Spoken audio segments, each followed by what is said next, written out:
We all know that life is never just a straight line, right? It's always full of these crazy twists and turns and setbacks that we just don't see coming.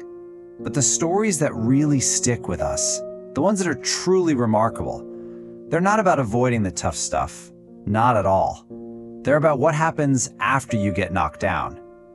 And that's exactly what we're going to dive into, the art of the comeback.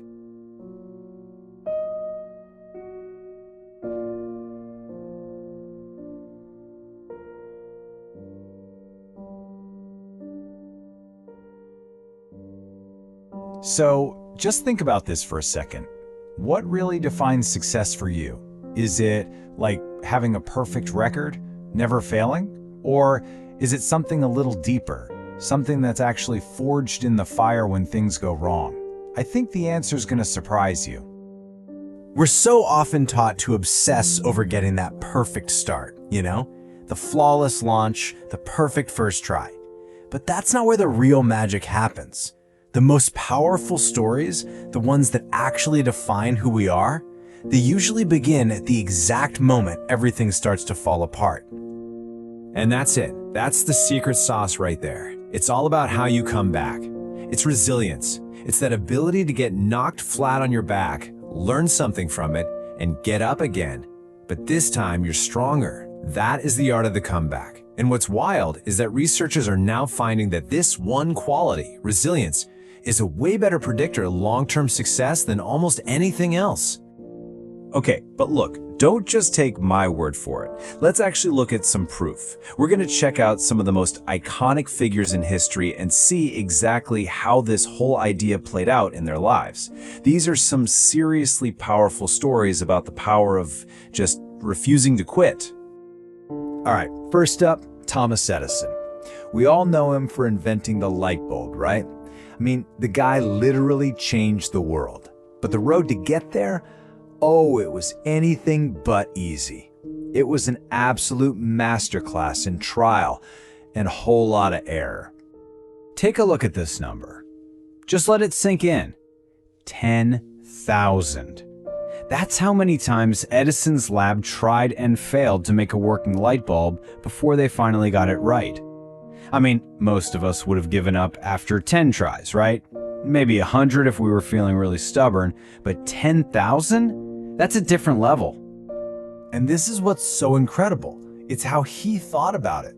You can see it right here in his own words. He didn't see all those attempts as failures, not even close. For him, they were just learning experiences. Each one was a necessary step to get to the solution. He completely reframed what failure even means. This idea of reframing failure is so powerful, and we see it pop up again in a totally different world with the story of J.K. Rowling. Long before Harry Potter was this global phenomenon we all know and love, her journey was this incredible testament to just believing in your vision when literally no one else on the planet does. I mean, can you just imagine the weight of all that? We're not talking about 1 or 2 rejection letters. We're talking about a constant, overwhelming stream of no. She was a single mom, living in poverty, and being told by all the experts that her story was a waste of time. By any normal logic, she should have just packed it in. But that belief she had, it never, ever wavered.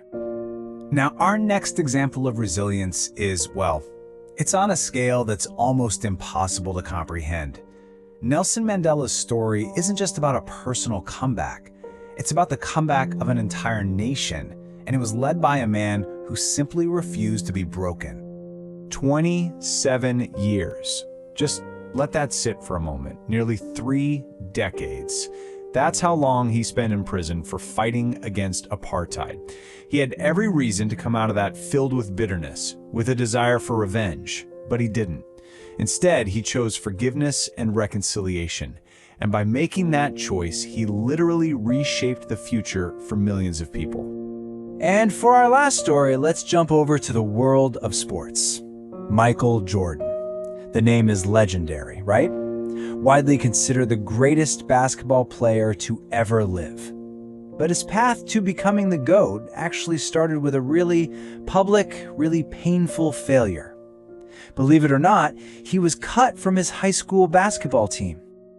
And here's the thing about Jordan. He didn't just put up with failure. He actually embraced it. He saw it as part of the process. He understood that every single missed shot, every lost game, it was all just data. It was a lesson that fueled his fire to get better. He literally says it right here. He succeeds because he failed.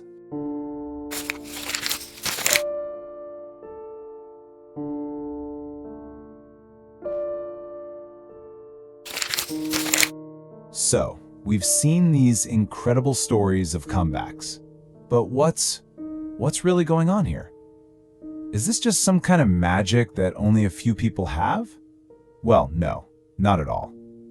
It's actually psychology. It's a quality that researchers have spent years studying, and they have a name for it. They call it grit. The psychologist Angela Duckworth, she defines grit just like this. And the key thing to notice is that it's two parts working together. It's not just talent, it's not just luck, it's having that passion for a really long-term goal and then having the perseverance to keep going no matter how many times you get knocked down. You know, this is a topic we go way deeper on over on our Spotify podcast channel, so if you want a more informal chat about building grit, definitely check that out. This quote from Viktor Frankl, who is a psychiatrist and a Holocaust survivor, just takes this idea to a whole other level. It tells us that resilience isn't just about pushing through things that are happening to you. It's about an internal change. It's about realizing that the one thing in the entire universe you always have control over is your own mind. Okay, so hearing these stories is really inspiring, right? But the big question is, how do we actually use this? How can we start to build up that resilience muscle in our own lives? Well, the great news is it is absolutely a skill. And like any skill, you can develop it. So let's walk through a simple, practical toolkit you can start using today. First things first, it all starts with your mindset. The next time something goes wrong, instead of asking that classic question, why me? Try asking a different one. What can I learn from this? Just that one tiny shift changes everything. Then you build momentum. Don't try to climb the whole mountain at once. Set small, achievable goals. Every little win builds your confidence for the next step. And please, don't try to do it all alone. Find your people, surround yourself with a good support system. Of course, you have to take care of your foundation, your body, and your mind. But what holds all of this together is the last one. Remember your why. When you have a clear purpose, it's like a compass that will guide you through any storm. All right, we've looked at the legends, we've unpacked the science, and we've gone through the toolkit. So now the focus shifts. It turns to you, because every single day, every single moment is a new opportunity to start writing your own comeback story. I absolutely love this Japanese proverb because it just captures the whole idea so perfectly and so simply. Think about it. It doesn't say don't fall. It assumes you will fall. The fall is a given. The magic, the victory, it's all in that 8th time you decide to stand up. That right there is resilience. So as we wrap this up, I want to leave you with this one question. That next setback, that next challenge, that next failure that's coming your way. Because it is coming. It's not the end of the story.